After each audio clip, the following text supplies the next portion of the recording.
अस्सलाम वालेकुम। कैसे हैं आप सब? उम्मीद करती हूँ खैरियत से होंगे। तो जी आज की जो जॉब्स हैं वो है government of Pakistan national database and registration authority यानी कि नादरा की जो जॉब्स हैं। और ये जो जॉब्स हैं इनकी डिटेल्स आपको मैं बताते चलूँ कि इसमें कौन कौन सी जॉब्स हैं, इसमें एज क्या होगी और इसमें आपकी पोस्टिंग जो है कहाँ कहाँ एक्सपेक्टेड है कि यहाँ यहाँ आपकी पोस्टिंग जो है वो हो जाएगी। ठीक है। अच्छा, सबसे पहले है the under the provision of Regulation 9, 10 and 11 of Nadra Employee Service Regulation 2002, Nadra is seeking highly skilled and experienced professionals for the following positions। ठीक है। अच्छा, इसमें से पोजीशंस कौन कौन सी हैं, पोस्ट और एज भी आपको साथ साथ में बताती हूँ। इसमें है deputy assistant director office incharge. आपकी जो एज है वो मैक्सिमम 30 ईयर्स होनी चाहिए।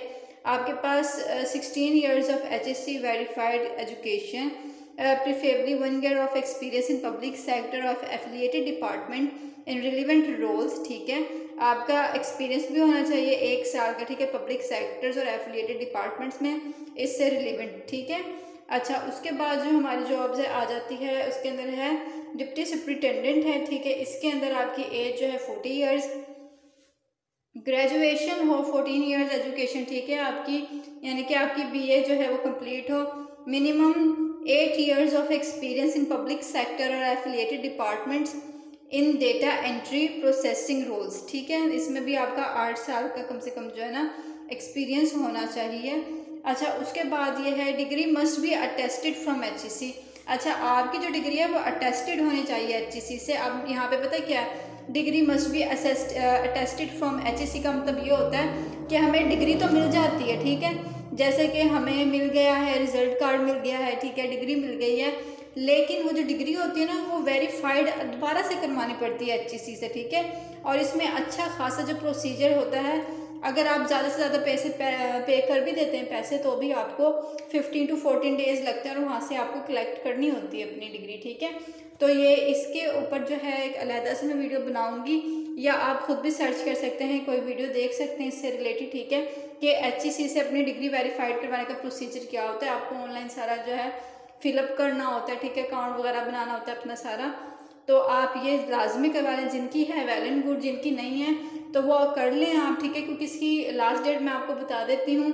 इसकी जो लास्ट डेट है वो 19 अक्टूबर है। ठीक है, अभी तो वैसे इतना टाइम नहीं है, अगर हो सकती है तो आप करा लें, जिनके पास है वो तो वेल एंड गुड है, अगर आपके पास नहीं है तो आप करवा लें। ये नहीं तो कोई और जॉब होगी, और उसमें एक ही बात होती है, हर जॉब में वो वेरीफाइड डिग्री मांगते हैं। ठीक है, आपने कभी देखा होगा कि जो मोस्टली इन्विजिलेटर्स की जॉब्स आती हैं, दूसरी जॉब्स आती हैं, उनमें वो कहते हैं degree must be attested from HEC। ठीक है, अब उसका मतलब यही होता है कि आपकी डिग्री एक बार वेरीफाइड होनी चाहिए। ठीक है, और इसी यही वजह है कि हम कहते हैं कि सब कुछ तो था, हमारी जॉब क्यों नहीं हुई। और जॉब ना होने की वजह यही होती है क्योंकि जो हमारी डिग्री होती है ना वो अटेस्टेड नहीं होती। ठीक है, वहाँ से तो ये लाजमी करवा लें जिन बच्चों की नहीं है। ठीक है, इसके रिलेटेड वीडियोस देख लें, आपको बहुत ज़्यादा हेल्पफुल जो है इन्फॉर्मेशन मिल जाएगी।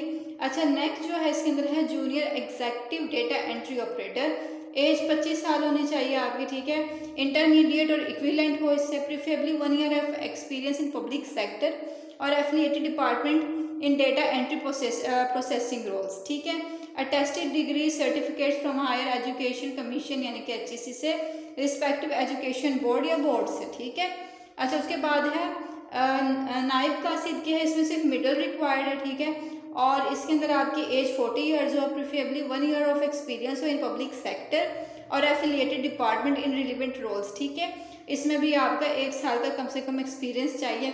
अच्छा, यहाँ आप ऊपर देख रहे होंगे कि जिनके पास डिग्री भी अटेस्टेड है और लेकिन उनका एक्सपीरियंस इतना नहीं है, थोड़ा बहुत एक्सपीरियंस है, तो आप भी अप्लाई कर दें। ठीक है, अप्लाई करने में कुछ नहीं होता, हो सकता है कि आप जो है हमारी जो जॉब है वो हो जाए, क्योंकि करते तो हैं ऐसे कि आपका एक्सपीरियंस इतना होना चाहिए, लेकिन अगर उससे कम भी है तो अप्लाई करने में कोई हर्ज नहीं है, क्योंकि बाज़ दफ़ा ऐसा हो सकता है कि वो रख लेते हैं। ठीक है। अच्छा, अब इसकी पोस्टिंग कहाँ कहाँ होगी? कराची में है, मुल्तान में है, लाहौर में, गुजरात, चकवाल, रावलपिंडी, अटक कहते हैं, या वैसे मुझे इसका सही से पता नहीं है इसको कैसे प्रोनाउंस करते हैं। अच्छा, उसके बाद है पेशावर है और फैसलाबाद। ठीक है, तो यहाँ पर आप जो है इनकी सीट्स हैं, इन सारी जो पोस्ट आप देख रहे हैं यहाँ पर इनकी सीट्स मौजूद हैं, ठीक है। जो आप लोग यहाँ से हैं तो वेल एंड गुड, या ये जगह आपके पास पड़ती हैं तो देख लें, लेकिन अगर जो यहाँ से हों तो उनके लिए बेस्ट है कि वो लोग अप्लाई कर सकते हैं, ठीक है। अच्छा, इसके बाद में इसमें टर्म्स और कंडीशंस में ये है कि जो आपको है ना 6 मंथ के प्रोबेशन पीरियड पे रखा जाएगा, यानी कि अगर आपकी सर्विसेज को ऑब्ज़र्व किया जाएगा, ठीक है। सिलेक्शन के बाद आपकी सर्विस को ऑब्ज़र्व किया जाएगा कि आप जो है ठीक से चीज़ें हैंडल कर पा रहे भी हैं या नहीं, आप तो सब कुछ हो रहा है ठीक से, मैनेजमेंट आपकी सही है, ठीक है। उसमें ये होता है कि आपको उन 6 महीने के पीरियड के बाद परमानेंट कर दिया जाता है, लेकिन अगर उससे 6 महीने के पीरियड में अगर आप सही अपने ड्यूटीज़ नहीं करते तो आपको उस पर से हटा भी सकते हैं, ठीक है। आपकी एप्लीकेशन कभी भी रिजेक्ट भी हो सकती है, ठीक है, या कुछ भी। तो इस चीज़ का बहुत ख्याल रखना है। यहाँ पे selected candidates will undergo a 6 months probation period extendable subject to performance. अच्छा, अब वो कह रहे हैं कि 6 महीने का आपका प्रोबेशन पीरियड तो होगा ही होगा, लेकिन ये 6 महीने से ज़्यादा बढ़ सकता है अगर आपकी परफॉर्मेंस लगातार उनको अच्छी ना लगी तो, ठीक है। या उनको लगा कि अभी आपको और सीखना है या अभी आप परफेक्ट नहीं हुए तो वो आपको और बढ़ा भी सकते हैं, ठीक है। उसके बाद है management service the right to accept reject any application without assessing any reason. कहते हैं जो मैनेजमेंट है ना रिजर्व, वो उनके पास ये राइट है कि वो आपकी एप्लीकेशन है एक्सेप्ट भी कर सकते हैं, रिजेक्ट भी कर सकते हैं बिना कोई रीज़न दिए, ठीक है। Only short listed candidates will be called for interview और टेस्ट। सिर्फ जो शॉर्ट लिस्ट हो जाएंगे उनको ही बुलाया जाएगा। Candidate shall be disqualified if false information is provided.